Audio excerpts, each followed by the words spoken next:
እብድና ያፈቀረ ሰው አንድ ናቸው። እውነቴን ነው። ሁለቱም ማዳመጥ የሚፈልጉትን ነገር ብቻ ነው እንጂ መስማት የሚፈልጉት ሌላ ነገር መስማት አይፈልጉም። ላይምሯቸው ያሳመኑትን ነገር ብቻ ነው ሰዎች እንዲነግሯቸው። ለሰዎች ምከሩና ምናምን ብለው ይሄዱና ነገር ግን የሚፈልጉት ራሳቸው ያሳመኑት ነገር ላፍቅረው፣ አዎ፣ አይ ወዲህ ነገር መሄድ አለብን፣ አዎ፣ ያንን ራሳቸው ያሰቡትን ነገር ብቻ ነው እንዲነገሩ የሚፈልጉት እንጂ ሌላ እውነታ የሆነ ነገር ማዳመጥ አይፈልጉም። ዝም ብለው ራሳቸው ያሰቡትን እብዱን ቢሆን ሰንሰለቱን በጥሳ ሄድ ነው የሚፈልገው።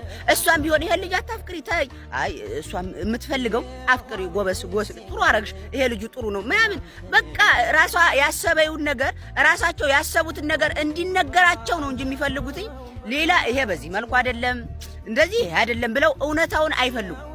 እነሱ የሚፈልጉት ከልባቸው ያለውን በቃ ለራሳቸው ያሳመኑትን ነገር የሃይማኖት አባትም ቢሆን አረታ አይመጥን ኖ እነሱ የሚፈልጉት በቃ ልባቸውን ይሆነኛል ያሉትን ነገር እንዲመከሩ። ይሄ ደግሞ እንጂ የመጋኛ እጅ አለበት። የሰይጣን ብቻ አይደለም የሳጥናኤል ሁላ ተጨምሮበታል።